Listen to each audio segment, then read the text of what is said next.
فلا أقسم بمواقع النجوم وإنه لقسم لو تعلمون عظيم إنه لقرآن كريم في كتاب مكنون لا يمسه إلا المطهرون تنزيل من رب العالمين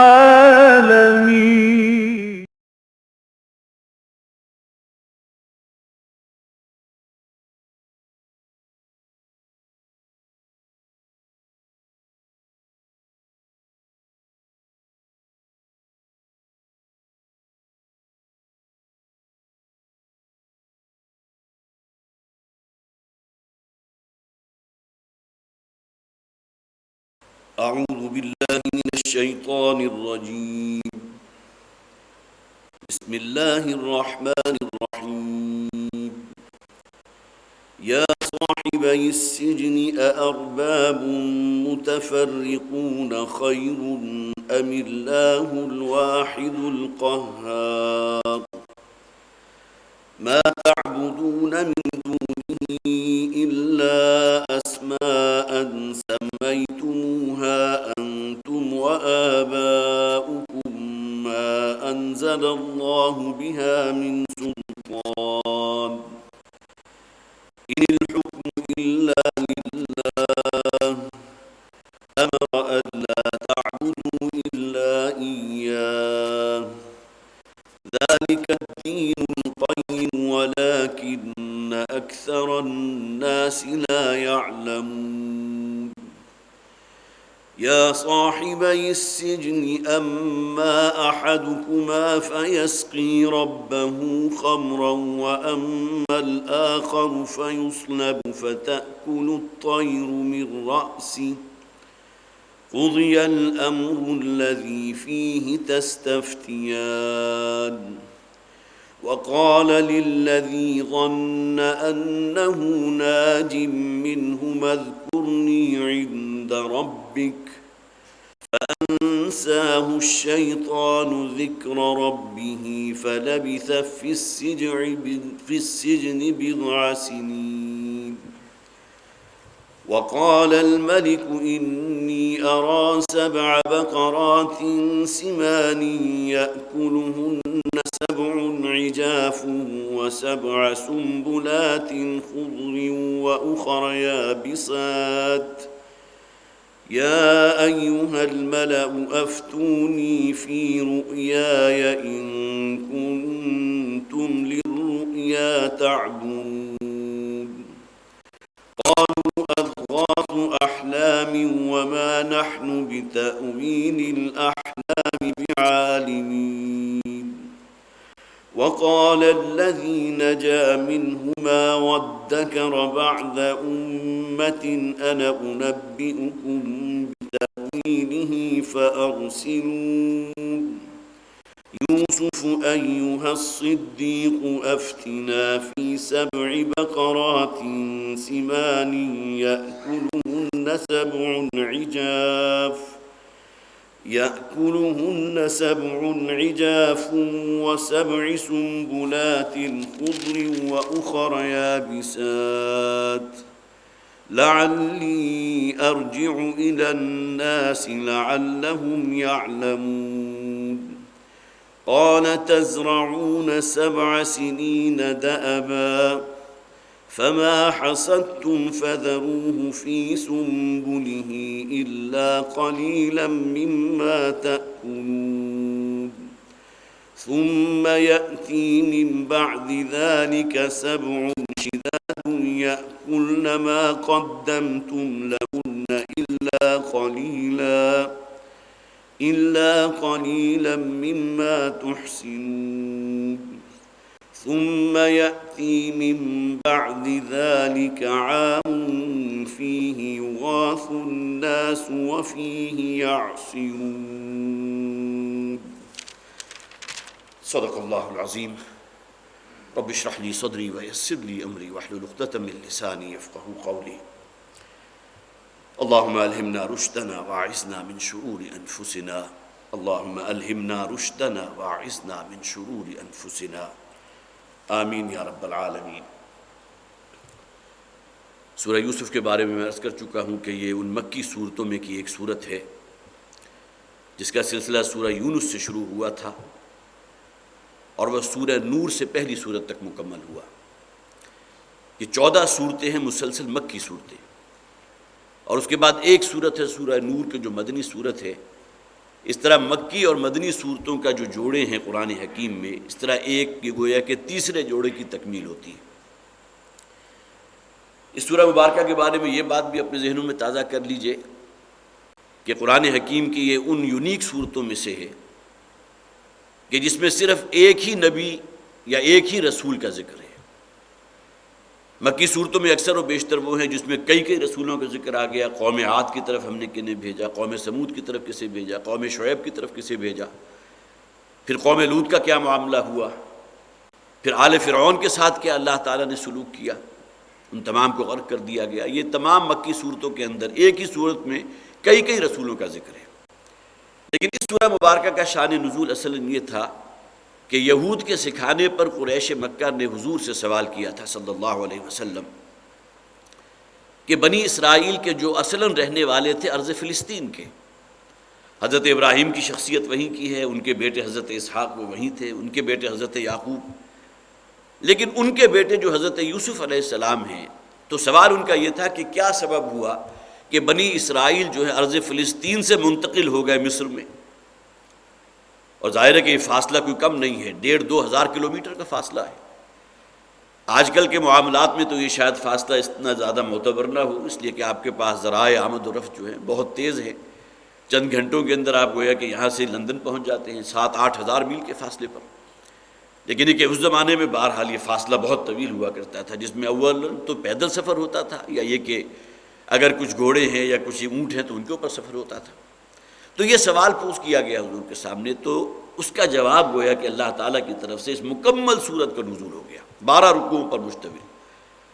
اور اس میں گویا کہ وہ سوال کا بھی بھرپور جواب مل گیا۔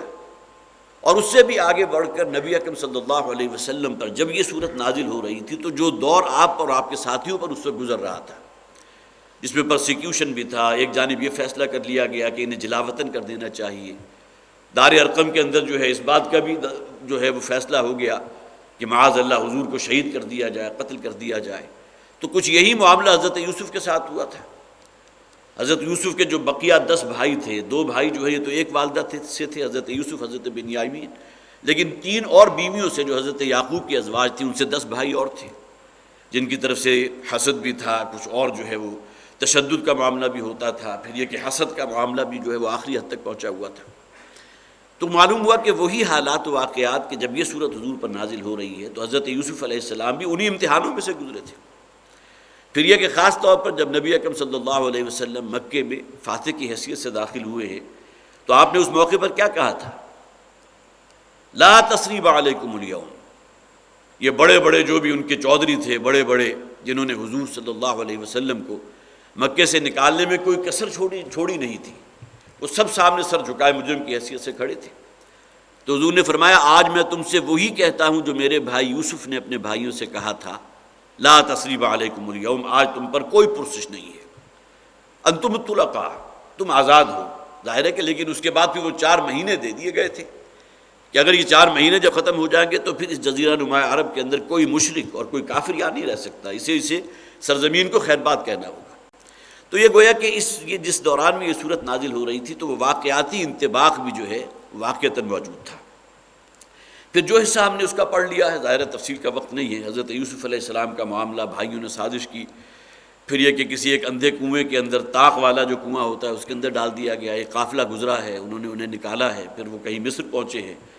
وہاں جس طرح انسانوں کی منڈیاں لگا کرتی تھی اس طرح وہ غلام کے طور پر جو ہے وہاں وہ خریدنے کے لیے پیش کر دیے گئے، ان کی بولی لگائی گئی، اور جو مصر کا ایک بہت اونچے عہدے کا شخص تھا، عزیز مصر، اس نے جو ہے وہ حضرت یوسف علیہ السلام کو خرید لیا، اس کے گھر آ گئے۔ اور پھر یہ کہ اس شخص نے یہ بھی کہا، اس لیے کہ جو ایک نجابت اور سعادت حضرت یوسف علیہ السلام کے چہرے بشرے سے ظاہر تھی، اور اللہ تعالیٰ نے جو ظاہری حسن کو دیا تھا، تو اس نے عزیز مصر نے اپنی بیوی سے کہا کہ اس کے ساتھ معاملہ بہت ہی عزت و اکرام کا رکھنا۔ اگرچہ یہ الفاظ تو قرآن میں موجود نہیں ہے کہ یہ کوئی جسے آپ کہیے کہ پروفیشنل غلاموں کے طبقے سے تعلق نہیں رکھتا، بلکہ یہ تو کسی اعلیٰ نسل کا فرد محسوس ہوتا ہے۔ اور عین ممکن ہے کہ ہمارے ہاں کوئی اولاد اب تک نہیں ہے، کہ عجب کہ ہم اسے اپنا بیٹا ہی بنا لیں۔ تو گویا کہ پورے اہتمام کے ساتھ اور پوری تکریم کے ساتھ حضرت یوسف علیہ السلام عزیز مصر کے گھر میں رہنے لگے۔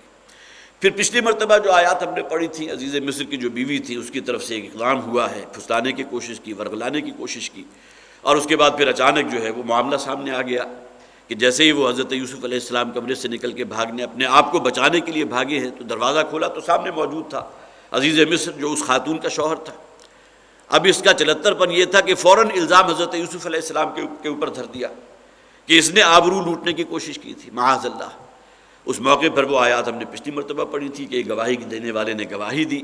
اور ظاہر ہے کہ بہت ہی دانا اور بہت ہی جسے آپ کہیے عقل مند شخص تھا کہ اس کا فیصلہ تو ہو جائے گا، اگر حضرت یوسف علیہ السلام کا جو کرتا ہے وہ سامنے سے پھٹا ہوا ہو تو اس کے معنی کیا ہوئے کہ حضرت یوسف علیہ السلام کی طرف سے اقدام تھا اور اس عورت نے اپنے آپ کو بچانے کی کوشش میں کرتا پھاڑ دیا۔ لیکن اگر معاملہ برعکس ہو کہ حضرت یوسف علیہ السلام کی جو پوشاک ہے، جو کرتا ہے، وہ پیچھے سے عقب سے پھٹا ہوا ہو، تو پھر حضرت یوسف سچے ہیں اور یہ عورت جھوٹی ہے۔ بہرحال اس کا نتیجہ کیا نکلا وہ ہم نے پچھلی مرتبہ پڑھ لیا تھا۔ بالآخر حضرت یوسف علیہ السلام جو ہے وہ پس زندہ ڈال دیے گئے، اور اس کے بعد پھر وہ 2 قیدی آئے ہیں جہاں ہماری وہ گفتگو ختم ہوئی تھی۔ اس موقع پر حضرت یوسف علیہ السلام کا بہت ہی خوبصورت وعظ ہے۔ اب یہ وعظ کا لفظ آیا تو انجیل کے اندر حضرت عیسیٰ علیہ السلام کے مواعظ کا ذکر ہے، جنہیں پہاڑی کا وعظ کہتے ہیں، اور بڑے پیارے الفاظ ہیں اس کے کہ دیکھو اس دنیا میں جمع نہ کرو جہاں کیڑے کا بھی اندیشہ ہے، مال ضائع ہونے کا بھی خوف ہے، چوری اور ڈاکے کا بھی خدشہ ہے۔ اس جگہ جمع کرو کہ جہاں کسی شے کا اندیشہ نہیں، مراد ہے آخرت کے لیے۔ اس لیے کہ میں تم سے سچ کہتا ہوں کہ جہاں تمہارا مال ہوگا وہی تمہارا دل لگے گا۔ اور پھر اسی طرح آؤ کہ اے مچھلیوں کے پکڑنے والوں، میں تمہیں انسانوں کو قابو کرنے کے، انسانوں کو پکڑنے کی کا گر سکھاتا ہوں۔ اس لیے کہ اصل خدمت خلق تو یہ ہے کہ انسانوں کو اس راہ راست پر لے آیا جائے جس میں ان کی اخروی زندگی سنور جائے۔ اسی طرح بہت ہی خوبصورت الفاظ جو ہیں اس کے اندر کہ تم اگر دیکھو، غور کرو، تو اللہ تعالیٰ نے جو لباس پرندوں کو دیا ہے، بہت خوبصورت پرندے ہیں، تو وہ جو سلیمان تھے وہ بھی اپنے اتنی شاہ و شوکت میں اس حد تک نہیں تھے، اس لیے کہ بہرحال یہ اللہ تعالیٰ کی دی ہوئی چیزیں ہیں، اور تم اس کا فکر نہ کرو کہ کل کیا کھاؤ گے، اس لیے کہ وہ رازق تمہارا ہے، اس نے تمہاری ہر شے کا ذمہ لے رکھا ہے۔ تو پہاڑی کا واعظ جو ہے اس حوالے سے بہت ہی عظیم واعظ تھا۔ اسی طرح نبی اکرم صلی اللہ علیہ وسلم نے بھی کوہ صفا پر چڑھ کر ایک واعظ فرمایا تھا، لا صباحا، وہ الفاظ آپ نے بارہا سنے، وہ نبی اکرم صلی اللہ علیہ وسلم کا واعظ تھا، جس میں آپ نے گویا کہ نیند کے ماتوں کو شعوری طور پر جگانے کی کوشش کی کہ آخرت کا جو ہے ایک تصور ان کے سامنے پیش کیا، اس دنیا کے ایک ایک عمل جو ہے تمہیں اس کی جواب دہی آخرت میں کرنی ہوگی۔ اسی طرح یہ جیل کا واعظ ہے حضرت یوسف علیہ السلام کا، جس کی کچھ باتیں تو ہم پڑھ چکے ہیں، لیکن یہ کہ آج ہمیں جہاں سے شروع کرنا ہے، یا صاحب السجن، اے میرے جیل کے ساتھیو، ارباب متفرقون خیر ام اللہ الواحد القہار، کیا بہت سے خدا یا بہت سے رب زیادہ بہتر ہیں یا ایک اللہ، ایک الہ واحد جو القہار ہے، الوہاب، الواحد ہے۔ اب یہ بڑی منطقی بات ہے، کسی غلام کو اگر یہ آپشن دیا جائے کہ کیا تم صرف ایک شخص کی غلامی اختیار کرنا پسند کرو گے یا یہ کہ تمہارے کئی آقا ہو جائیں، تو ظاہر ہے کہ کوئی غلام بھی یہ نہیں چاہے گا کہ کئی آقا جو ہیں، کئی مالک اس کے بن جائیں اور وہ مختلف قسم کے حکم اسے دیتے پھریں، بلکہ وہ چاہے گا کہ ایک ہی آقا اور ایک ہی مالک کی غلامی اختیار کرے۔ یہی معاملہ، یہی کلیہ جو ہے اللہ تعالیٰ کی توحید کی طرف لے کر جاتا ہے۔ ایک وہ شخص ہے کہ جس کے سینکڑوں دیوی اور دیوتا ہیں، بارش کا دیوتا الگ ہے، اولاد دینے والا الگ ہے، نرینہ اولاد دینے والا الگ ہے، صحت دینے والا الگ ہے، اور ایک وہ شخص ہے کہ جو صرف ایک اللہ کو جانتا ہے اور مانتا ہے کہ ہر قسم کا اختیار اس کے ہاتھ میں ہے، القہار، دا ایبسولوٹ کنٹرولر۔ ظاہر ہے کہ کنٹرول اس کائنات کا بھی اسی کے پاس ہے، اور مخلوقات میں سے جو کچھ بھی ہیں، وما من دابۃ الا علی اللہ رزقها، اس کی روزی، اس کی احتیاجیں اور اس کی تمام چیزیں پوری کرنا جو اللہ کے ذمہ ہے۔ تو اس حوالے سے بڑی منطقی بات ہے کہ انسان جو ہے ایک کے سامنے اپنے سر تسلیم کو خم کر دے، وہ کہیں بہتر ہے کہ مختلف معبود اور مختلف خداؤں جو ہے ان کے سامنے وہ ڈنڈوت کرتا پھرے، اور پھر کہیں وہ فلاں ناراض نہ ہو جائے، فلاں جو ہے میرا رب مجھ سے ناراض نہ ہو جائے، اس کی بجائے ایک ہی اللہ کے سامنے اپنے آپ کو بچھا دینا کہیں بہتر ہے۔ کسی زمانے میں ہمارے ہاں قرآن کانفرنسیں ہوتی تھیں، اور یہ غالباً آج سے کوئی 25-30 برس پہلے کی بات ہے، تو مجھے یاد آیا کہ ایک قرآن کانفرنس میں پروفیسر مرزا محمد منور صاحب مرحوم مغفور، ان کا بیان تھا، اور انہوں نے بڑی پیاری ایک تمثیل بیان کی تھی۔ انہوں نے کہا اگر مسلمانوں کا جو معبد ہے مسجد، اس پر آپ غور کریں گے تو حد درجے سادگی بھی ہے، کھلا ماحول بھی ہے، بڑا روشن بھی ہے۔ یہ الگ بات ہے کہ جو مصنوعی قسم کی کہیں شیشے لگا دیے، کہیں جھنڈیاں لگا دی، کہیں غبارے لٹکا دیے، یہ چیزیں جو ہیں حکمت کے خلاف ہیں۔ مسجد کے اندر جو ایک متانت ہونی چاہیے، جو وقار ہونا چاہیے، جو ایک وجاہت ہونی چاہیے، وہ اصلاً میں اس کی سادگی کے اندر ہے۔ جس طرح آپ اس آڈیٹوریم کو دیکھ رہے ہیں کہ بالکل سادگی ہے، لیکن یہ کہ اس کے اندر ایک وقار ہے، ایک جسے آپ پریسٹیج کی بات کہیں گے وہ ہے۔ اس کے برعکس اگر کوئی شخص مندر میں چلا جاتا ہے تو وہاں مصنوعی طور پر اندھیرا جو ہے وہ کریٹ کیا جاتا ہے، مختلف قسم کی روشنیاں جو ہیں انہیں ایسے آویزاں کیا جاتا ہے کہ انسان اس کے اندر داخل ہوتے ہی مبہوت ہو جائے۔ گویا کہ اندھیرا جو ہے ظاہر ہے انسان اس کے اندر جو ہے خوف پیدا ہوتا ہے۔ پھر یہ کہ اگر اچانک دائیں طرف نظر گئی ہے تو دیکھا کہ ایک دیو موجود ہے کہ جس کے جو ہے بہت دیو ہیکل ہے، بڑی سرخ آنکھیں ہیں، وہ آپ کو گھور رہا ہے۔ سامنے نظر گئی تو دیکھا کہ ہاتھی کا جسم ہے اور اس کے اوپر انسان کا سر لگا ہوا ہے، ہاتھوں سے تراشے ہوئے ہیں۔ ادھر دیکھا لکشمی دیوی کو تو ایک عورت کا جسم ہے اور اس کے اوپر ایک دیوی ہے جس کی کئی زبانیں لٹک رہی ہیں، انگارہ آنکھیں ہیں۔ تو گویا کہ ایک وہ تصور ہے جو مختلف اور ادیان دیتے ہیں، خاص طور پر ہندوؤں کا وہاں انسان جا کے سوائے ہیبت زدہ ہونے کی، خوف زدہ ہونے کی، اور تو کوئی شے اس کے ہاتھ نہیں آتی۔ اس کے برعکس مسجد کا ایک کھلا ماحول ہے کہ جس کے اندر انسان کے اندر انشراح بھی ہے، تمام صف بستہ ہیں اور ان کا رخ بھی گویا کہ قبلے کی طرف ہے، مناجات کر رہے ہیں، اللہ کی حضور دعا مانگ رہے ہیں، تو اس کے اندر بھی ایک حسن موجود ہے۔ کجا یہ کہ وہ خوف زدہ کرنے والی، ہیبت زدہ کرنے والی وہ تمام ٹیکنیکس کو استعمال کیا جائے۔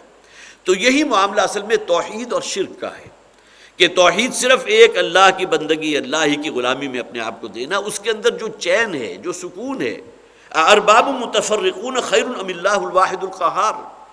کیا بہت سے خدا بہتر ہیں یا ایک اللہ کہ جو الواحد القہار ہے؟ جس صفت کا تم تصور کر سکتے ہو وہ اس اللہ کی ذات میں موجود ہے۔ وہی تمہارا خالق بھی ہے، وہی تمہارا مالک بھی ہے، وہی تمہاری احتیاجوں کا پورا کرنے والا بھی ہے، وہی تمہارا روزی رسا بھی ہے، اور سب سے بڑھ کر یہ کہ اسی کے حضور تمہیں پیش کیے جانا ہے۔ اس لیے کہ یہ دنیا جو ہے اپنے انجام کے اعتبار سے تو نامکمل ہے،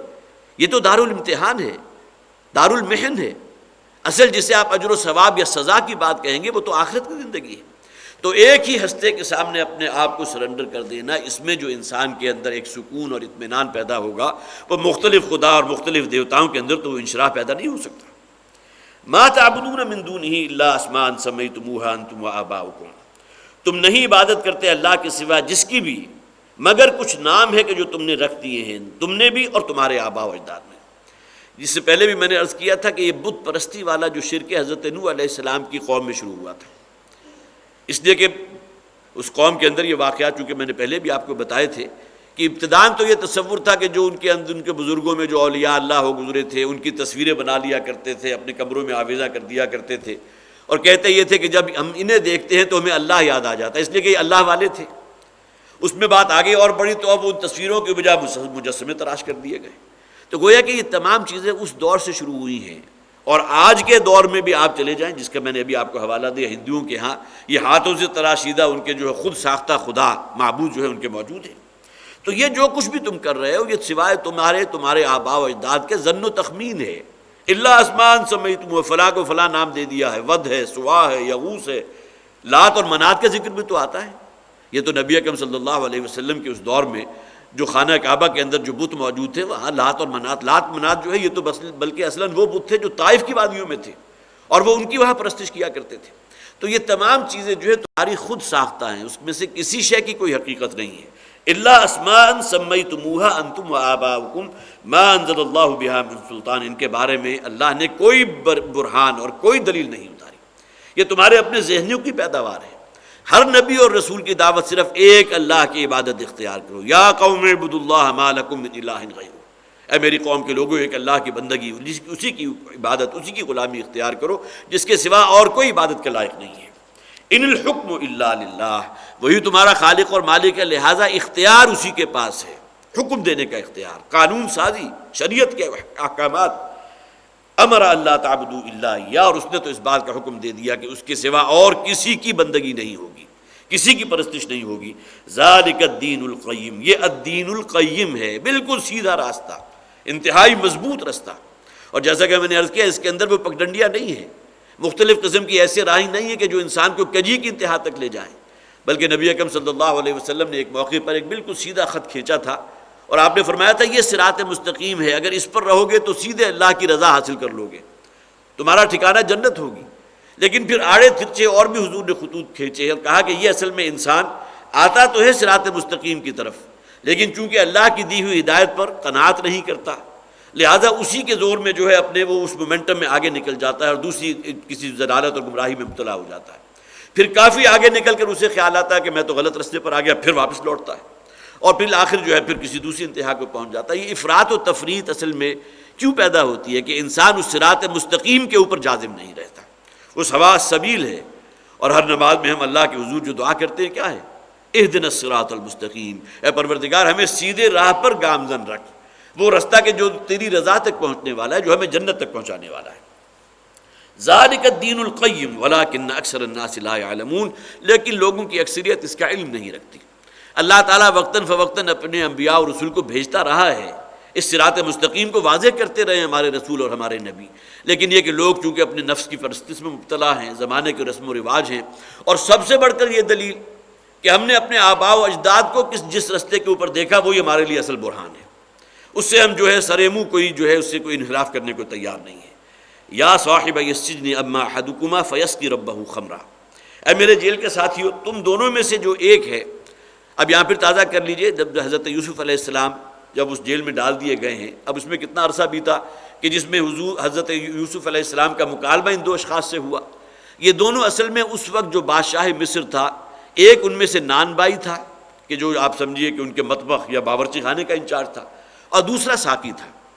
تو ان دونوں کو جو ہے اس جرم کے اندر پس زندہ ڈال دیا گیا کہ انہوں نے کھانے میں زہر ملایا تھا، یا یہ کہ اس نے شراب کے اندر کوئی زہر ملا دیا تھا اور بادشاہ کو ہلاک کرنے کی کوشش کی تھی۔ اب یہ اس جرم کے اندر تھے، اور اسی دوران میں انہیں جو ہے خواب آیا، اور وہ خواب کی تعبیر معلوم کرنے کے لیے حضرت یوسف علیہ السلام کے پاس گئے۔ جو شخص نان بائی تھا اس نے کہا کہ میں نے خواب میں دیکھا کہ میرے سر کے اوپر ایک چنگیر ہے جس میں روٹیاں ہیں، اور پرندے آ کر جو روٹیوں کو نوچ نوچ کر کھا رہے ہیں۔ اور جو ساقی تھا، جو شراب پلانے والے تھا، اس نے کہا کہ میں نے دیکھا کہ میں اپنے آقا کو شراب پلا رہا ہوں۔ تو حضرت یوسف علیہ السلام نے انہوں نے اولاً اپنی ان خوابوں کی تعبیر کے بارے میں سوال کیا تھا۔ یہ الگ بات ہے، جیسا کہ میں نے پچھلی مرتبہ بھی عرض کیا تھا کہ جو مواعظ ہوتے ہیں، جو نیکی کی باتیں ہیں، جو تلقین امر بالمعروف ہے، اس کی حکمت یہ ہے کہ یہ نہیں کہ انسان جو ہے ڈنڈا لے کر کھڑا ہو جائے اور زبردستی جو ہے وہ احکامات اس کے سر تھوپنے کی کوشش کرے، بلکہ جب یہ دیکھے کہ جو مخاطب ہے وہ واقعتاً اس جانب گویا کہ راغب ہے اور وہ بات سننے کے لیے تیار ہے، تو پھر وہ گویا کہ اصل دین کی جو بات ہے، جو توحید کا پیغام ہے، ان لوگوں تک پہنچے۔ تو حضرت یوسف علیہ السلام نے بھی جو موقع انہیں میسر آیا اس میں وہ اپنا واعظ بھی فرمایا جو ہم پڑھ چکے ہیں، اور اس کے بعد جو ان کا اصل سوال تھا، خوابوں کی جو تعبیر تھی، اس کے بارے میں ذکر کیا۔ یا صاحبی السجن اما احدکما، تو تم دونوں میں سے جو ایک ہے، فیسقی ربہ خمرا، تو وہ اپنے آقا کو یا اپنے مالک کو، یہاں مراد وہ بادشاہ ہے کہ جس کا وہ ساقی تھا، اس کو شراب پلائے گا، گویا کہ وہ زندہ رہے گا، اس جیل سے اس کو چھٹکارا مل جائے گا۔ وَأَمَّا الْآخَرُ فَيُسْلَبُ فَتَأْكُلُ الطَّيْرُ مِنْ رَأْسِهِ، اور دوسرا شخص جو تھا کہ جو نان بائی تھا اور اس نے جو خواب دیکھا ہے،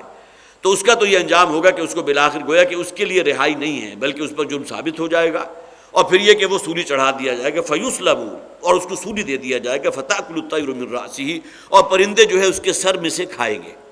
اب سولی دینے کا جو ہے وہ طریقہ ہے، اس تصور کو بھی انسان جو ہے رونگٹے کھڑے ہوتے ہیں۔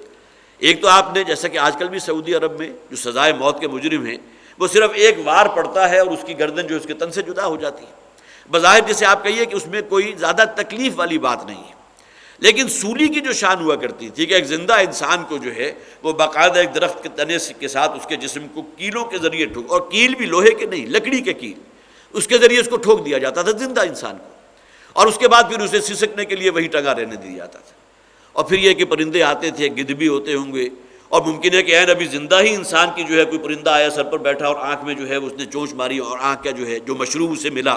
اور دوسرا پرندہ آیا، اس نے جو ہے ٹھوک ٹھوک کے کھوپڑی میں سوراخ کر دیا، وہاں سے جو ہے وہ اپنے لیے غذا حاصل کر رہا ہے۔ تو بہت ہی جسے آپ کہیے اذیت ناک موت ہوتی تھی اس شخص کی جسے سولی دیا جائے۔ تو اس شخص کا معاملہ تو یہ ہوگا کہ اس کو سولی دے دیا جائے گا۔ قضی الامر الذی فیہ تستفتیان، یہ ہے کہ جو فیصلہ ہو چکا ہے اس کام کا یا اس خواب کے بارے میں کہ جس کا تم مجھ سے فتویٰ چاہتے تھے، جس کے بارے میں تم نے مجھ سے سوال کیا تھا۔ وقال للذی ظن انہ ناج منہما، حضرت یوسف علیہ السلام نے اس موقع پر گویا کہ یہ بات بھی آپ کی طرف سے ہوئی، اب اس سے بھی اس بات کی طرف اشارہ ملتا ہے کہ ایسا نہیں ہوا کہ حضرت یوسف داخل ہوئے اور چند دنوں کے بعد یہ واقعہ ہو گیا۔ معلوم ہوتا ہے کہ سال یا 2 سال شاید اس میں بیت چکے ہیں۔ تو حضرت یوسف علیہ السلام نے اس شخص سے کہ جو ساقی تھا اور جس کے بارے میں خواب کی تعبیر بتائی تھی حضرت یوسف نے کہ اسے یہاں سے رہائی مل جائے گی اور واپس اپنے بادشاہ کی خدمت میں پیش کر دیا جائے گا، اس شخص سے کہا وقال للذی ظن انہ ناج منہما، جن کے بارے میں انہوں نے یہ کہا تھا، انہیں گمان تھا۔ اور ظن کا لفظ جو ہے وہ عربی زبان میں صرف گمان کے لیے نہیں آتا، بلکہ مولانا اصلاحی نے تو کہا ہے کہ ظن کے ساتھ اگر ان کا صیغہ آئے تو وہ یقین کی حد تک ہے، کہ جس کے بارے میں حضرت یوسف کو یقین تھا کہ اسے نجات مل جائے گی، اسے رہائی حاصل ہو جائے گی۔ اذکرنی عند ربک، کہ ذرا میرا ذکر کرنا اپنے آقا کے سامنے۔ ظاہر ہے کہ وہ جو بھی اس وقت کا بادشاہ تھا اس کا ساقی تھا، شراب پلانے والا، تو ذرا بادشاہ کے سامنے میرا بھی ذکر کر دینا۔ فانساہ الشیطان ذکر ربہ، لیکن شیطان نے حضرت یوسف کا ذکر کرنا اس کے آقا کے سامنے اسے بھلا دیا۔ فلبث فی السجن بضع سنین، اور پھر وہ رہے حضرت یوسف علیہ السلام اس قید میں کئی برس۔ اب معلوم ہوا کہ اس شخص کو جو ہے پھر وہ سولی دے دی گئی ہے، پھر دوسرے شخص کو رہائی مل گئی، وہ اپنے آقا کی خدمت میں حاضر ہو گیا، اور یہ بات ثابت ہو گئی کہ یہ شخص جو ہے اس سازش میں شریک نہیں تھا، لہٰذا یہ کہ پھر وہ اسی خدمت کے اوپر معمور کر دیا گیا۔ اب یہ شخص جو ہے جسے حضرت یوسف نے کہا تھا کہ ذرا میرا ذکر بھی کرنا بادشاہ کے سامنے، تو شیطان نے یہاں بھی دیکھی کہ شیطان کی طرف منسوب کیا گیا، اس لیے کہ شیطان کا یہ کام ہوتا ہے کسی نیکی کا جو بھی جذبہ انسان میں پیدا ہو یا نیکی کے رستے پر انسان چلنا چاہے، اسے بچلانے کے لیے یا بھلانے کے لیے شیطان اپنا کی رول ادا کرتا ہے۔ حضرت موسیٰ علیہ السلام کا قصہ جہاں سورہ کہف میں آئے گا تو وہاں بھی ہے، جب حضرت موسیٰ علیہ السلام نے وہ دریا کا سفر کیا تھا اور آپ کے ساتھ جو ہے ان کے ساتھی تھے، اور حضرت موسیٰ نے کہا تھا کہ جب میرے اس ناشتہ دان سے وہ مچھلی غائب ہو جائے کہ جو زندہ بھی ہوئی اور اس کے بعد توشہ دان سے نکل کر اس سمندر میں چلی گئی، تو اس نے جو ہے اس موقع پر حضرت یوسف نے کہا تھا تو فوراً مجھے بتا دینا۔ وہاں بھی نسبت جو ہے اس بات کی کہ وہ شخص جو تھا جو حضرت یوسف علیہ السلام کا ساتھی تھا وہ بھول گیا، تو وہاں بھی ذکر اسی کا ہے فَأَنْسَاهُ الشَّيْطَانُ ذِكْرَ رَبِّهِ، جس طرح کہ یہاں آیا کہ شیطان نے اس کا حضرت یوسف کا ذکر کرنا اپنے مالک کے سامنے جو ہے اپنے آقا اور بادشاہ کے سامنے بھلا دیا۔ فَلَبِثَ فِي السِّجْنِ بِضْعَ سِنِينَ، اور پھر وہ کئی برس، یہاں بھی میں نے عرض کیا تھا کہ 7 سے 9 برس کی فگر آتی ہے جو حضرت یوسف علیہ السلام پھر پس زندہ رہے ہیں۔ وَقَالَ الْمَلِكُ إِنِّي أَرَىٰ سَبْعَ بَقَرَاتٍ سِمَانٍ، اب یہاں بھی طویل ایک دور گزر گیا۔ اب بادشاہ نے ایک دن اس نے بھی خواب دیکھا۔ اب یہاں نوٹ کیجئے، جیسا کہ میں نے بالکل ابتدا میں کہا تھا کہ یہ سورہ یوسف جو 12 رکوع پر مشتمل ہے بڑی تفصیلی احوال و واقعات ہے، اور اگر آپ آج ٹیلی کرتے ہیں اس کو تورات کے ساتھ یا تالمود کے ساتھ جو یہودیوں کی کتاب ہے، تو بہت سے واقعات وہ ہیں کہ جو اس کے اندر بھی موجود ہیں، لیکن جیسا کہ میں نے عرض کیا تھا کہ بعض مقامات کے اوپر اس میں جو ہے بہت ایسے درجے کے الفاظ بھی ہیں کہ جس کو انسان جو ہے اسے اپنی زبان پر لانا بھی گوارا نہیں کرتا، اس لیے کہ اپنے انبیاء اور رسول کے بارے میں جو تصورات انہوں نے پیدا کیے ہیں کہ وہ تو گویا کہ یہ عیب بھی ان میں موجود تھا، یہ کوتاہی بھی تھی، اس اعتبار سے بھی وہ اخلاقی جسے آپ کم سے کم ایک کہتے ہیں کرائیٹیریا اس سے بھی نیچے گرے ہوئے تھے، تو وہ اپنے لیے دلیل بناتے ہیں کہ ہمارے بنی اسرائیل کے انبیاء اور رسول کا یہ معاملہ تھا تو پھر ہمارا معاملہ تو یقیناً ظاہر ہے کہ اس سے کہیں نیچے ہوگا۔ تو یہ پورے واقعات جو اسی حوالے سے تورات کے اندر تالمود میں بھی موجود ہیں۔ اب اس میں کافی عرصہ گزر گیا اور پھر اس بادشاہ نے کہا ایک دن جب کہ دربار سجا ہوا تھا، اپنے درباریوں سے مخاطب ہو کہ انی اریٰ سبع بقرات سمان، کہ میں نے دیکھا ہے رات ایک خواب دیکھا ہے کہ جس میں 7 گائیں ہیں کہ جو بڑی فربا ہیں، بڑی موٹی ہیں، یاکلہن سبع عجاف، اور ان موٹی گایوں کو کھا رہی ہیں ایسی 7 گائیں کہ جو بہت ہی دبلی ہیں، مریل سی۔ حالانکہ یہ بالکل عجیب سی بات ہے کہ جو خوب فربا ہیں، جو صحت مند ہیں، جو موٹی تازی ہیں، وہ جو ہے وہ ظاہر مضبوط ہونی چاہیے اور ان کے اندر وہ اقدام کا معاملہ ہونا چاہیے، جبکہ یہاں بالکل برعکس ہے کہ بالکل دبلی پتلی جو ہے وہ گائیاں ان 7 گاؤں کو کہ جو بہت فربا اور موٹی ہیں ان کو کھا رہی ہیں۔ وَسَبْعَ سُنبُلَاتٍ خُضْرٍ وَأُخَرَ يَابِسَاتٍ، اسی طرح میں نے ساتھ یہ بھی دیکھا کہ 7 بالیاں ہیں کہ جو ہری بھری ہیں، جس طرح آپ نے کبھی دیکھی ہو کوئی جو بالی جو ہے گندم کی ہے، چاول کی ہے، بالکل ہری بھری بالیاں ہیں۔ وَأُخَرَ يَابِسَاتٍ، اور ساتھ ہی میں نے ایسی دیکھی ہیں بالیاں کہ جو بالکل خشک ہے۔ اور یہاں اگرچہ یہ الفاظ موجود نہیں ہیں لیکن بہت سے مفسرین نے لکھا ہے کہ یہاں یہ 7 خشک بالیاں ان تر و تازہ بالیوں کو کھا رہی ہیں، بالکل اسی طرح جس طرح وہ 7 جو ہے دبلی گائیں وہ گویا کہ کھا رہی ہیں ان فربا گاؤں کو، یہی معاملہ ان بالیوں کا بھی ہے۔ یا ایھا الملأ افتونی فی رؤیایا ان کنتم للرؤیا تعبرون، اے میرے دربار والو، اے سردارو، ذرا مجھے میرے اس خواب کی تعبیر سے آگاہ کرو اگر تم واقعتاً کچھ خوابوں کی تعبیر کے بارے میں علم رکھتے ہو۔ قالوا اضغاث احلام، اب دیکھیے یہ معاملہ جو ہے ایک اعتبار سے کہ جو بھی درباری تھے ان میں شاید ممکن ہے چند ایسے موجود ہوں کہ جنہوں نے وقتاً فوقتاً بادشاہ کی رہنمائی کی ہو کہ اس نے فلاں خواب دیکھا تو آ کر اس کی تعبیر بیان کر دی، اور ممکن ہے کہ وہ تعبیر جو ہے بعد میں سچی بھی ہو گئی ہو، اس لیے کہ 2 ہی امکانات ہیں، یا وہ شے ہوگی یا نہیں ہوگی، 50% امکان ہے کہ وہ بات ہو جائے، لہٰذا وہ گویا کہ سمجھا جائے گا کہ خواب کی تعبیر بالکل صحیح ہے۔ لیکن اس کو سن کر پھر ان تمام نے گویا کہ کہا قالوا اضغاث احلام، یہ تو کوئی پریشان خیالی ہے۔ اضغاث اصل میں زغث کی جمع ہے، ضاد غین اور ثا، زغث کہتے ہیں تنکے کو جو جھاڑ جھکاڑ ہوتا ہے جن کی کوئی حیثیت نہیں ہوتی، اضغاث اس کی جمع ہے، گویا کہ جھاڑ جھکاڑ کا ایک کوئی ڈھیر ہے، تنکوں کا ایک ڈھیر ہے جس کی کوئی پریکا کے برابر کوئی وقت نہیں۔ تو انہوں نے کہا یہ اصل میں کچھ ایسے فرسودہ قسم کے خیالات ہیں، پریشان خیالی ہے، یا جسے یہ بھی کہا جا سکتا ہے کہ کوئی تبخیر معدہ کا شاید کوئی معاملہ ہو گیا کہ رات کو آپ نے کوئی زیادہ مرغن غذائیں کھا لی، اس کے نتیجے میں اس قسم کے جو ہے عجیب سے خواب آپ نے دیکھ لیے ہیں کہ 7 گائیں ہیں جو بہت دبلی ہیں اور وہ کھا رہی ہیں موٹی گاؤں کو، اور 7 جو ہیں وہ ایسے گوشے ہیں کہ جو بہت ہی تر و تازہ ہیں اور ان کے اوپر حملہ آور ہیں کہ جو بہت ہی جو ہے کہ بالکل سوکھ چکے ہیں۔ اضغاث احلام وما نحن بتاویل الاحلام بعالمین، اور ہمیں جو ہے ایسے اضغاث احلام جو ہوتے ہیں جو پریشان خیالی کی وجہ سے ہوتے ہیں، تبخیر معدہ کی وجہ سے ہوتے ہیں، جو خواب و خیال کی باتیں ہیں، اس کے جو ہے ہمیں ظاہر ہے کہ اس کی کوئی تعبیر نہیں ہوتی، ہم اس کے بارے میں کوئی علم نہیں رکھتے۔ وقال الذی نجا منہما، اب انہی درباریوں میں چونکہ ظاہر ہے وہ مشروب پیش کرنے کے لیے وہ ساقی تو ہمتاً موجود ہوتا تھا، اب جب اس نے سنا اپنے کانوں سے کہ بادشاہ اب درباریوں سے سوال کر رہا ہے کہ میں نے یہ خواب دیکھا ہے اور اس کی مجھے تعبیر بتاؤ، تو اچانک اسے فوراً کلک کیا۔ اب یہ کتنا عرصہ اس میں بیتا ہے، 2 سال بیت گئے، اس لیے کہ یہ وہی شخص تھا کہ جس کے بارے میں حضرت یوسف علیہ السلام نے کہا تھا کہ یہ رہا ہو جائے گا، اس پر جرم ثابت نہیں ہوگا اور واپس اپنے بادشاہ کی خدمت میں حاضر ہو کر پھر وہی ساقی کا کام کرے گا۔ اچانک اسے یاد آ گیا کہ وہ ایک شخص تھا کہ جب میں زندہ میں قید تھا تو اس موقع پر اس نے میرے خواب کی تعبیر جو ہے میرے سامنے رکھی تھی۔ وقال الذی نجا منہما، ان دونوں میں سے جسے نجات مل گئی تو اس نے کہا وذکر بعد امۃ، اور اسے اچانک یاد آ گیا ایک بہت طویل مدت کے بعد، امہ کا لفظ جو ہے یہاں آیا جس میں طویل مدت گزر چکی ہے، 2-3 سال کے بعد۔ انا انبئکم بتاویلہ، میں تمہیں اس خواب کی تعبیر ابھی بتاتا ہوں، فارسلون، ذرا بندوبست کرو مجھے بھیجنے کا۔ ظاہر ہے کہ اس شخص کے پاس تو کوئی علم نہیں تھا، لیکن اسے تجربہ ہو چکا تھا، حضرت یوسف علیہ السلام نے جو تعبیر بیان کی تھی وہ بالکل 100% درست تھی، اور صرف یہی نہیں بلکہ آگے جو الفاظ آئیں گے ایھا الصدیق، اتنے خوبصورت الفاظ ہیں۔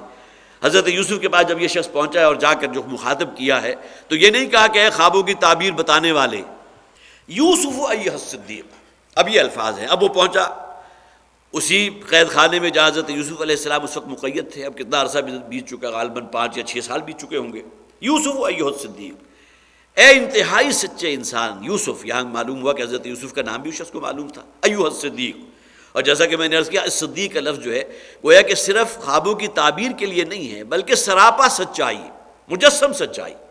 ظاہر ہے کہ جو کردار حضرت یوسف علیہ السلام کے اس جیل کی ان ایام میں یا اس دورانیے میں اس شخص نے دیکھا ہوگا، اسی کی بنیاد پر ایھا الصدیق کہہ کے انہیں پکارا۔ حضرت صدیق اکبر جو ہے ان کا نام بھی خاص طور پر نوٹ کیجئے، انہیں کیوں کہا جاتا ہے؟ اس لیے کہ نبی اکرم صلی اللہ علیہ وسلم کی رسالت کی گواہی دینے والے مردوں میں سب سے پہلے، حضور کے الفاظ میں پہلے بھی آپ کو سنا چکا ہوں کہ حضور نے فرمایا کہ جس شخص کے سامنے بھی میں نے دین کی دعوت پیش کی، کچھ نہ کچھ لحظہ بھر کا توقف ہو یا کچھ نہ کچھ دیر کی، سب نے کی، سوائے حضرت یوسف، حضرت ابوبکر علیہ السلام، حضرت ابوبکر کے کہ انہوں نے ایک لحظے کی دیر نہیں کی۔ یہی وجہ ہے کہ حضرت ابوبکر کو صدیق اکبر کہا جاتا ہے، سچائی اور گویا کہ راست بازی میں سب سے بلند۔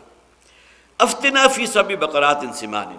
اب گویا کہ یہ شخص پہنچا ہے اور جا کر جو بادشاہ نے خواب دیکھا تھا اس کا ذکر کیا اور کہا کہ ذرا ہمیں بتائیں خواب، اس خواب کی تعبیر ذرا مجھے بتائیے کہ جس میں دیکھا ہے سبع بقرات سمان، ان کے 7 گائیں ہیں کہ جو موٹی ہیں، یاکلہن سبع عجاف، جس کو 7 ایسی گائیں جو بہت دبلی پتلی ہیں، کمزور ہیں، نحیف و نزار ہیں، وہ کھا رہی ہیں۔ وسبع سنبلات خضر واخر یابسات، اسی طرح 7 بالیاں ہیں، خوشے ہیں، خواہ وہ گندم کے ہیں یا کسی اور کے جو بہت ہرے بھرے ہیں، سرسبز ہیں، اور 7 خوشے وہ ہیں کہ جو بہت ہی کمزور ہیں، جو بہت ہی گویا کہ سوکھے ہوئے ہیں۔ لعلی ارجع الی الناس، تاکہ آپ سے اس خواب کی تعبیر حاصل کرنے کے بعد میں پہنچوں لوگوں کے پاس، لعلہم یعلمون، اور ان کو بھی علم ہو جائے۔ یہاں دیکھیے ارجع الی الناس کا ذکر ہے، معلوم ہوا کہ بادشاہ کا یہ خواب جو ہے صرف درباریوں تک شاید محدود نہیں رہا تھا،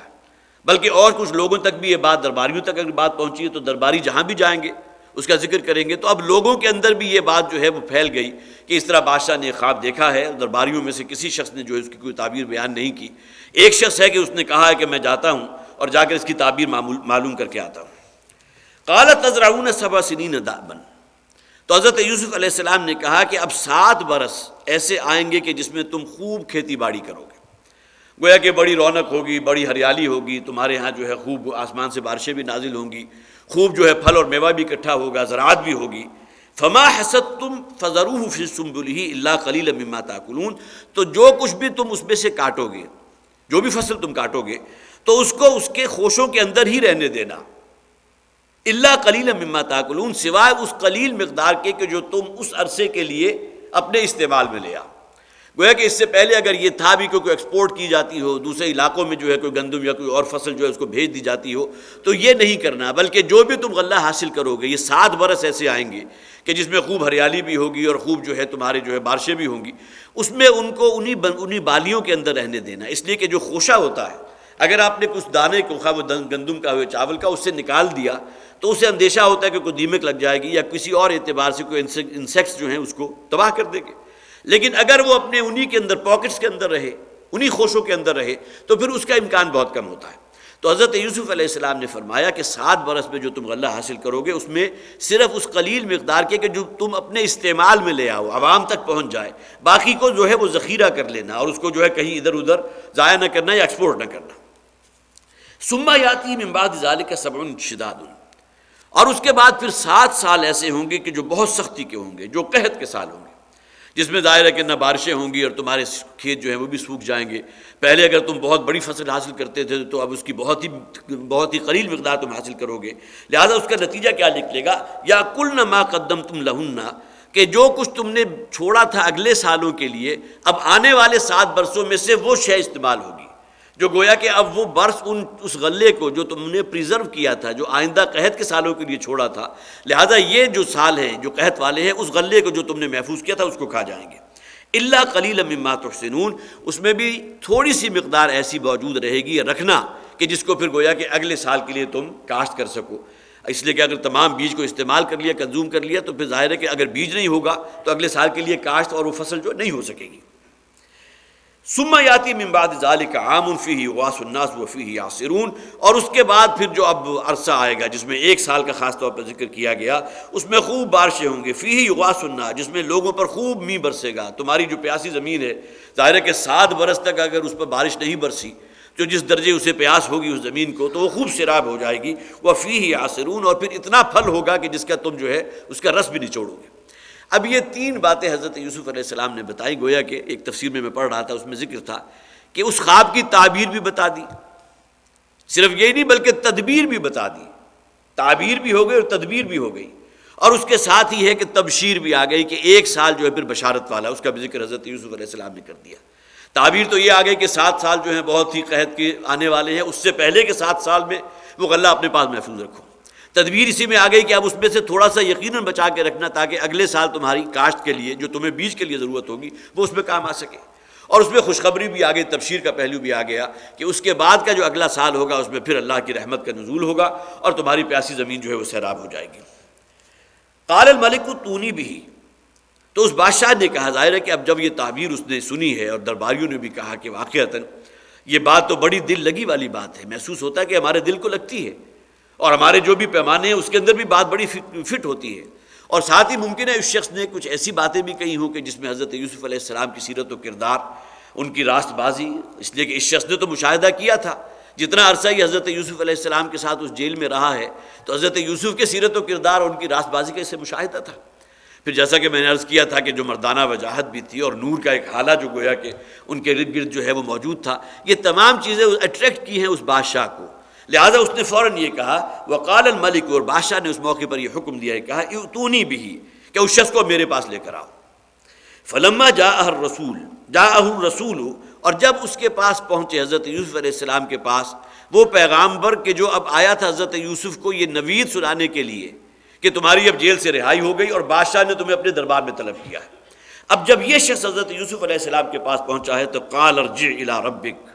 تو حضرت یوسف نے کہا کہ جاؤ واپس لوٹ جاؤ اپنے بادشاہ کی طرف۔ فاسألوا ما بال النسوة اللاتي قطعن أيديهن، اور اس سے پہلے یہ بات کلیئر کرواؤ۔ اب یہ دیکھیے کہ حضرت یوسف علیہ السلام کا وہ جو امتحان بڑا سخت ہوا تھا، وہ زلیخا کا معاملہ، اور اس میں پھر آگے بڑھ کر وہ بیگمات کا جو ایک جو ہے تمام مجلس متعین کی گئی تھی اور اس میں وہ انہوں نے اپنے ہاتھ کاٹ لیے تھے۔ تو اب معلوم ہوا کہ یہ بات اتنی جو ہے زبان زد عام ہو گئی تھی کہ حضرت یوسف علیہ السلام اس جیل کو چھوڑنے پر تیار نہیں تھے جب تک کہ لوگوں کو معلوم نہ ہو جائے کہ حضرت یوسف علیہ السلام پر کوئی الزام نہیں ہے۔ وہ تمام مکر و فریب اور جو چلتر پن تھا وہ زلیخا کی طرف سے تھا اور ان بیگمات کی طرف سے تھا۔ انہوں نے اپنے ہاتھ اگر کاٹے تھے تو حضرت یوسف علیہ السلام کو اپنی طرف متوجہ کرنے کے لیے کاٹے تھے۔ یہاں حضرت یوسف کا دیکھیے یہ ایک جیسے آپ کہیے کہ ایک آہنی عزم والی بات ہے اور ایک صبر اور تحمل والی بات ہے کہ بادشاہ کی طرف سے ایلچی آیا ہے رہائی کا پروانہ لے کر، اور پھر یہی نہیں بلکہ بادشاہ کے دربار میں جو ہے وہ بھی بلا لیا گیا، اور ظاہر ہے کہ اس میں کہیں اس در کا امکان نہیں تھا کہ بادشاہ نے کسی سزا دینے کے لیے بلایا ہو، بلکہ وہ خواب کی تعبیر جب پہنچی تو بادشاہ کو اپیل کی اور اس نے کہا کہ ایسے شخص کو تو لے کر آؤ، اور ایسا اگر ذہین اور دانا شخص ہے تو اسے تو میں خاص اپنے لیے کوئی مشیر خاص کا درجہ دوں گا۔ لیکن حضرت یوسف علیہ السلام نے وہاں سے جیل کو چھوڑنا گوارا نہیں کیا جب تک کہ جو الزام ان پر نہیں لگا تھا اس کے لیے جو ہے حضرت یوسف نے نہیں چاہا کہ اس کو کلیئر کیا جائے۔ تو فاسألوا ما بال النسوة اللاتي قطعن أيديهن، اور اس ایلچی سے کہا کہ جا کر اپنے بادشاہ سے پہلے یہ بات پوچھو کہ کیا معاملہ ہوا تھا ان خواتین کا کہ جنہوں نے اپنے ہاتھ کاٹ لیے تھے۔ ان ربی بکیدہن علیم، اس لیے کہ میرا رب تو ان کے مکر سے، ان کے چال اور چلتر سے خوب واقف تھا۔ قال ما خطبکن اذ راوتن یوسف عن نفسہ، اب بادشاہ نے گویا کہ اب یہ ایلچی تو واپس لوٹ گیا، حضرت یوسف علیہ السلام جو ہے جیل سے جانے کو تیار نہیں ہوئے۔ اب یہاں نوٹ کیجئے بخاری اور مسلم دونوں میں یہ حدیث موجود ہے۔ یہاں نبی اکرم میں نے تو جب اس سے پہلے میرے علم میں نہیں آئی تھی، لیکن جب میں نے پڑھا اس کی تفسیر کا مطالعہ کر رہا تھا تو واقعتاً انسان جو ہے ایک دم جو ہے وہ حضور کی عظمت بھی، اور خاص طور پر حضرت یوسف علیہ السلام کا جو یہ اقدام تھا کہ اس ایلچی کے ساتھ فوراً جانا گوارا نہیں کیا جب تک کہ اس الزام سے اپنے آپ کو بری ثابت نہیں کروا لیا۔ تو الفاظ کیا ہیں؟ لو لبثت فی السجن ما لبث یوسف، حضور فرماتے ہیں کہ اگر مجھے بھی قید خانے میں اتنا عرصہ رہنا ہوتا جتنا یوسف رہے تھے، لعجبت الداعی، تو جو ایلچی آیا تھا میں اس کے ساتھ ہو جاتا۔ گویا کہ اس معاملے میں حضرت یوسف علیہ السلام کی حضور نے اس درجے تائید اور ان کے صبر اور ان کے جسے آپ کہیے کہ وہ ایک عزم کا اس درجے جو ہے حضور نے اس کی جو ہے اس کی تحسین فرمائی ہے کہ فرمایا کہ اگر میں ہوتا تو میں شاید اس ایلچی کے ساتھ کہ اس درباری کی جو آیا تھا ایلچی اس کے ساتھ روانہ ہو جاتا۔ لیکن اس میں اسی درجے میں نبی اکرم صلی اللہ علیہ وسلم کا اپنے بارے میں تواضع اور انکساری بھی ظاہر ہو رہا ہے۔ جس طرح کہ حضور کے بارے میں آپ نے سنا ہوگا کہ حضور نے فرمایا کہ میں تو ایک غلام ہوں اور غلاموں کی طرح اکڑوں بیٹھ کر کھانا کھاتا ہوں۔ صحابہ کرام اگر حضور کی آمد پر گویا کہ تعظیم و تکریم کے جذبات سے کھڑے ہونے کے لیے تیار ہوتے تو حضور سختی سے منع کر دیا کرتے تھے، اور یہی معاملہ حضور کی سیرت و کردار میں سامنے آتا ہے۔ اسی طرح حضور نے فرمایا تھا کہ مجھے یونس ابن متیٰ پر بھی فضیلت نہ دو۔ تمام انبیاء اور رسول میں حضرت یونس علیہ السلام وہ ہیں کہ جن سے ایک اجتہادی خطا، لیکن یہ من جانب نفس نہیں تھی، کوئی گناہ نہیں تھا، اللہ کی طرف سے ابھی اجازت نہیں آئی تھی، لیکن اپنی قوم کو چھوڑ کر جو ہے وہ چلے گئے، اور اس کے بعد پھر مچھلی کے پیٹ میں انہیں رہنا پڑا، صاحب الحوت کہا گیا، مچھلی والے۔ تو حضور نے فرمایا مجھے یونس ابن متیٰ پر بھی فضیلت نہ دو۔ یہ آپ کی تواضع اور انکساری اور آپ کی بندگی کی انتہا ہے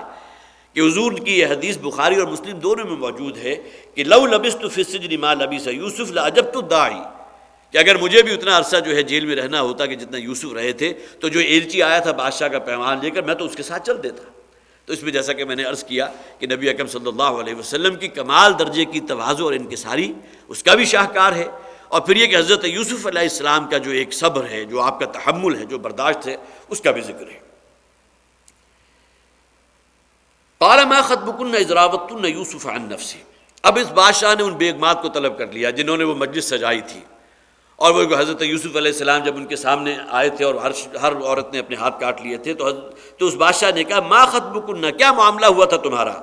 اذ راوتن یوسف عن نفسہ، جب تم نے یوسف کو اس کے نفس سے بچلانے کی کوشش کی تھی۔ گویا کہ بادشاہ بھی اس نتیجے پر پہنچ چکا تھا کہ یہ معاملہ صرف زلیخا کی طرف سے نہیں ہوا، وہ جو عزیز مصر کی بیوی تھی، زلیخا کا لفظ جو ہے کسی حدیث میں موجود نہیں ہے، لیکن یہ کہ تورات کے اندر اس خاتون کا کے لیے جو ہے رائیل کا لفظ بھی آیا، زلیخا کا لفظ بھی آیا، تو صرف اس خاتون کا معاملہ نہیں تھا بلکہ یہ تمام بیگمات کی طرف سے بھی اقدام تھا۔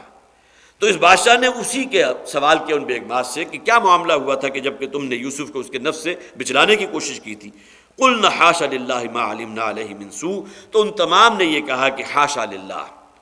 کہ یقیناً گویا کہ اللہ گواہ ہے۔ حاشا للہ میں نے عرض کیا تھا اپنے آپ کو کسی الزام سے بری کرنے کے لیے الفاظ جو عرب کلچر میں موجود تھا، حاشا للہ، یہ معاملہ ایسا نہیں ہے، گویا کہ ہماری طرف سے ہی ہوا تھا معاملہ، حضرت یوسف ایسے نہیں تھے۔ ما علمنا علیہ من سوء، ہمیں حضرت یوسف کے بارے میں کسی برائی کا کوئی تجربہ نہیں ہوا،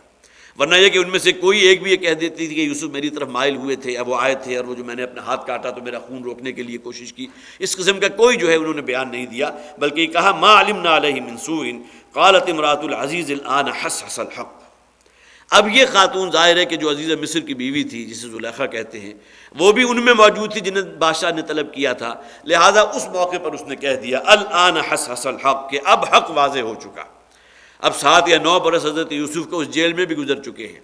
اور حضرت یوسف نے جیل سے باہر نکلنا گوارا نہیں کیا جب تک کہ جو الزام ان پر لگا دیا گیا تھا اور اسی الزام کے تحت انہیں جیل میں ڈالا گیا تھا، جب تک کہ اس الزام سے اپنے آپ کو بری نہ قرار کرا دیں۔ لہٰذا اس کا نتیجہ کیا نکلا کہ پھر اس موقع پر اس نے عزیز مصر کی بیوی نے کہا الآن حصحص الحق، ہاں اب حق بالکل واضح ہو چکا، بالکل عیاں ہو چکا ہے۔ انا راودتہ عن نفسہ، میں تھی کہ جس نے حضرت یوسف کو بچلانے کی کوشش کی تھی، اس کے نفس سے پھسلانے کی کوشش کی تھی، برگلانے کی کوشش کی تھی، وَإِنَّهُ لَمِنَ الصَّادِقِينَ، اور یقیناً وہ سچے تھے۔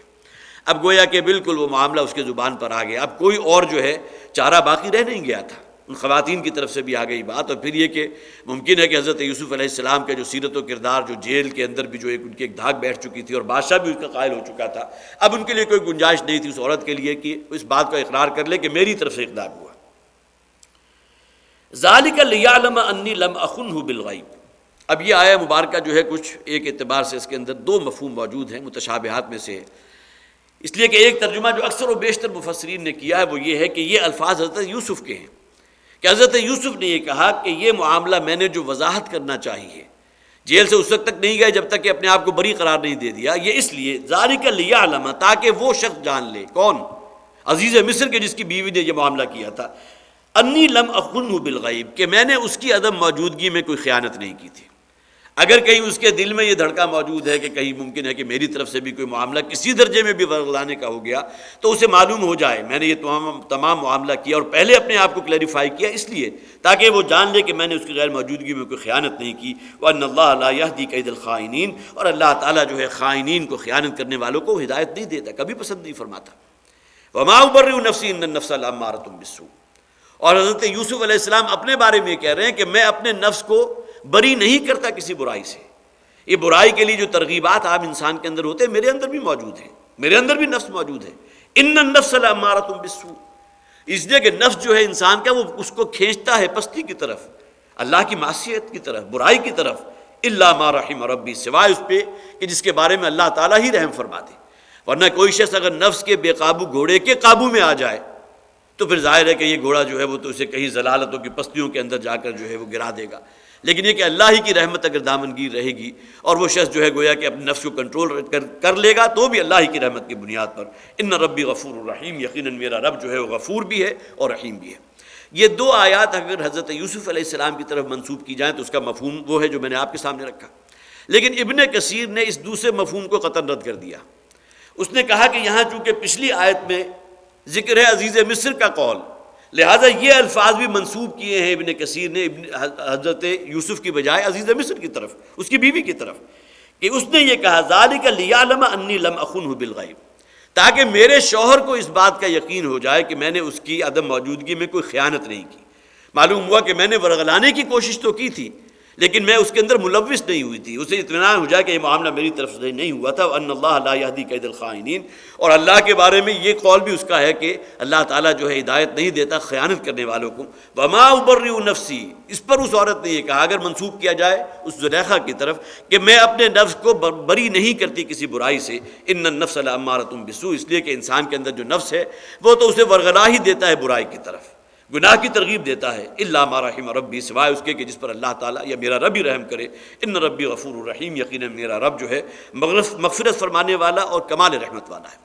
تو ان دو آیات کی جو ہے دونوں اعتبارات سے، لیکن یہ کہ اکثر و بیشتر مفسرین نے یہاں ان دو آیات کو حضرت یوسف علیہ السلام کی طرف جو ہے منسوب کیا ہے، اور زیادہ امکان جو ہے اسی بات کا ہے، سوائے دو تفسیروں کے، تفسیر ابن کثیر ہے اور ایک اور ہے کہ جس کے اندر یہ ذکر جو ہے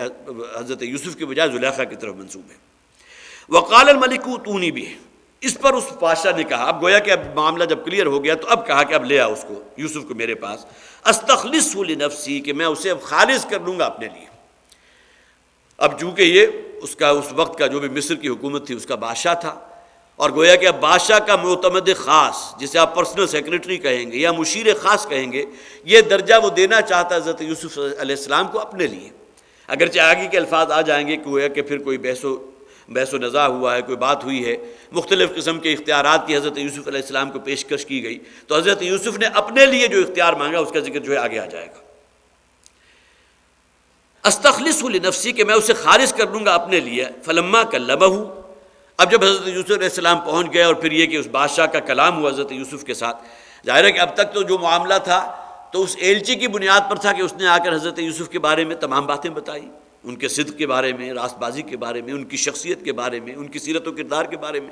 لیکن جب حضرت یوسف آ گئے اور اس بادشاہ کے ساتھ ہم کلامی ہوئی ہے تو اب گویا کہ ان کی شخصیت کے اور بھی کئی گوشے سامنے آ گئے۔ فلما کلمہ، اور جب بات چیت ہوئی ان دونوں کے مابین، قال انک الیوم لدینا مکین امین، تو اب یہ بادشاہ جو ہے مزید قائل ہو گیا اور حضرت یوسف سے مخاطب ہو کر کہا کہ آج کے دن سے اب تم ہمارے انتہائی مقرب لوگوں میں سے ہوگے، انتہائی خاص لوگوں میں سے ہوگے۔ اب یہی یوسف ہے کہ جو کن کن آزمائشوں سے گزرے ہیں، کتنا عرصہ وہ جو ہے اس کنویں کے اندر رہے، چندراتے رہے ہوں گے، اور پھر یہ کہ اس کے بعد پھر جو ہے یہاں بھی میں نے عرض کیا تھا، آپ کو یاد ہوگا کہ ان کے جو بھائی تھے جو جن کا نام غالباً یہودا آتا ہے، جس خال میں سب سے بڑے بھائی تھے، تو جتنا عرصہ وہ اس کنویں میں رہے ہیں تو رات کو یہ کھانے پینے کے لیے کچھ نہ کچھ ان کو دے آیا کرتے تھے، ڈول کے ذریعے لٹکا دیا، اور جو ہے گویا کہ جو بھی انسان کی ضرورت ہوتی ہے کھانے پینے کی اس کا سامان کر دیا کرتے تھے۔ تو حضرت یوسف پر وہ دور بھی گزرا، پھر غلامی کا دور بھی گزرا، پھر تقریباً 7 سے 9 برس جو ہے وہ جیل میں بھی رہے ہیں، اور اس کے بعد پھر اللہ تعالیٰ نے کس مقام تک پہنچا دیا، قال انک الیوم لدینا مکین امین، تو اس بادشاہ نے کہا کہ آج کے دن سے تم اب ہمارے انتہائی مقرب لوگوں میں سے ہوگے، ہمارے انتہائی خاص لوگوں میں سے مشیر خاص ہوگے۔ قال اجعلنی علی خزائن الارض، اب یہ الفاظ بتا رہے ہیں کہ حضرت یوسف علیہ السلام نے خود یہ بات کہی۔ اب مختلف قسم کے اختیارات کی بات ہوئی ہوگی کہ آپ کو جو ہے ہم یہ شعبہ دیتے ہیں، فلاں ڈپارٹمنٹ آپ کے سپرد ہے، فلاں اگر وزارت کا لفظ ہوگا تو فلاں وزارت آپ کے لیے ہے، لیکن حضرت یوسف نے کہا کہ مجھے اس زمین کے جو خزانے ہیں، یہاں مراد کیا ہے، اکثر و بیشتر مفسرین نے یہ کہا، لیکن یہ کہ بعد نے یہاں بھی اختلاف کیا، زمین کے خزانے سے مراد یہ جو زراعت ہے، جسے آپ کہیے کہ زراعت اور جو آب پاشی ہے، اس کا تو نظام ہے، اس کا جو بھی کلی کنٹرول ہے وہ میرے اختیار میں دے دی۔ اجعلنی علی خزائن الارض انی حفیظ علیم، اس لیے کہ اس معاملے میں مجھے اپنے اوپر اعتماد بھی ہے اور میں جو ہے ان تمام چیزوں کا جاننے والا بھی ہوں، ان کا محافظ بھی ہوں اور جاننے والا بھی ہوں۔ بعض نے یہ کہا کہ علی خزائن الارض سے مراد ہے کہ پورا کا پورا اختیار مجھے دے دیا جائے، اور اس کی دلیل جو ہے تورات سے ملتی ہے، اس لیے کہ تورات میں یہ موجود ہے کہ فرعون نے کہا یوسف سے کہ میں نے پورے مصر کی حکومت تمہیں بخش دی، اور اس کے بعد اپنی انگلی میں سے انگشتری نکال کر یوسف کو پہنا دی۔ یہ الفاظ تورات کے موجود ہیں، جس سے معلوم ہوا کہ اب فرعون کے بعد جسے آپ کہیے کہ سیکنڈ مین اس پورے مصر کی حکومت کے حضرت یوسف علیہ السلام بن گئے۔ اور خزائن الارض سے مراد صرف وہ زراعت کا نہیں ہوا معاملہ، کہ وہ ہے کہ تمام ڈپارٹمنٹس، جسے آپ چیف ایگزیکٹو کہیں گے، کوئی صدر کا درجہ تو بادشاہ کا درجہ تو، اور یہاں بھی تورات میں فرعون کا لفظ ہے، اس لیے کہ مصر کے جو بادشاہ ہوتے تھے ان کے لیے فرعون کا لفظ آتا ہے۔ حضرت موسیٰ علیہ السلام کے دور میں بھی وہ فرعون ہی موجود تھا۔ تو فرعون نے کہا یوسف سے کہ میں نے پورے مصر کی حکومت جو ہے تمہیں بخش دی، اور پھر اپنی انگشتری جو ہے وہ اتار کر حضرت یوسف علیہ السلام کی انگلی میں ڈال دی۔ یہ گویا کہ تعبیر تھا کہ گویا کہ حضرت یوسف علیہ السلام کو کلیۃً اختیار دے دیا گیا۔ وَكَذَلِكَ مَكَّنَّا لِيُوسُفَ فِي الْأَرْضِ، اب ان تمام سٹیجز سے گزرنے کے بعد پھر اللہ تعالیٰ فرماتے ہیں اس طرح ہم نے یوسف کو زمین میں ایک حکومت عطا فرما دی۔ یہاں بھی گویا کہ خزائن الارض سے مراد پھر صرف ایک زراعت کا محدود شعبہ نہیں رہ گیا، بلکہ پورے کے پورے اختیارات، پوری حکومت کی تمام چیزیں جو ہے وہ حضرت یوسف علیہ السلام کو دے دی گئیں۔ مکننا لیوسف فی الارض، یتبوأ منہا حیث یشاء، اور ظاہر ہے کہ اختیار کلی حاصل تھا، تو جہاں چاہتے تھے وہ جاتے تھے، وہاں قیام کرتے تھے۔ نصیب برحمتنا من نشاء، اور ہم اپنی رحمت اس کے خزانے پہنچاتے ہیں جس کے لیے جہاں چاہتے ہیں۔ ولا نضیع اجر المحسنین، اور ہم محسنین کا اور بھلے کام کرنے والوں کا اجر کبھی ضائع نہیں کرتے۔ ولا اجر الآخرۃ خیر للذین آمنوا وکانوا یتقون، اور یقیناً آخرت کا جو بڑا اجر ہے، جو اصل اجر ہے، اصل ثواب ہے، وہ تو کہیں بہتر ہے ان لوگوں کے لیے جو ایمان لانے والے ہیں اور تقویٰ کی روش اختیار کرنے والے ہیں۔ تو گویا کہ یہاں حضرت یوسف علیہ السلام کا ذکر جو ہو رہا ہے، اور اس کے اندر جو جسے آپ کہیے کہ سنہری موتی جڑے ہوئے ہیں ہر شخص کے لیے، کہ اصل شے جو طالب کرنے کی ہے تمہارے لیے، کہ تمہیں طالب آخرہ ہونا چاہیے۔ یہ دنیا، یہاں کے رنگ و روپ، یہاں کی زینت، یہاں کی عیاشیاں، یہاں کی آسائشیں، یہاں کا ساز و سامان، یہاں کی چمک دمک، ہر شے عارضی ہے۔ وَإِنَّ الدَّارَ الْآخِرَةَ لَهِيَ الْحَيَوَانُ، اصل زندگی جو ہے وہ تو آخرت کی زندگی ہے، لہٰذا اس کے لیے کمائی کرنا، اس کے لیے بچا کر رکھنا، وہاں کی اصل کرنسی جو تمہاری سیرت و کردار ہوگی، جو تمہارے نیک اعمال ہوں گے۔ وَلَأَجْرُ الْآخِرَةِ خَيْرٌ لِّلَّذِينَ آمَنُوا وَكَانُوا يَتَّقُونَ، اور یقیناً آخرت کا اجر و ثواب جو ہے وہ کہیں بہتر ہے ان لوگوں کے لیے جو ایمان لانے والے ہیں اور تقویٰ کی روش اختیار کرنے والے ہیں۔ اب اس طرح مختلف، جیسا کہ میں نے عرض کیا، ان ادوار سے گزر کر حضرت یوسف علیہ السلام بالآخر گویا کہ مصر کے اندر ایک تمکن ان کو حاصل ہو گیا۔ وَكَذَلِكَ مَكَّنَّا يُوسُفَ فِي الْأَرْضِ، اس زمین میں اللہ نے انہیں پھر تمکن اور اختیار عطا فرما دیا۔ یہاں 7واں رکوع اس سورہ مبارکہ کا ختم ہوا، اور اس کے بعد انشاءاللہ اب جو آگے کے واقعات ہیں وہ پھر اگلے رکوعوں میں آئیں گے انشاءاللہ۔ اگلے اتوار کو ہم جمع ہوں گے تو اگلے حصے کا مطالعہ ہوگا۔ بارک اللہ لی ولکم فی القرآن العظیم ونفعنی وإیاکم بالآیات والذکر الحکیم۔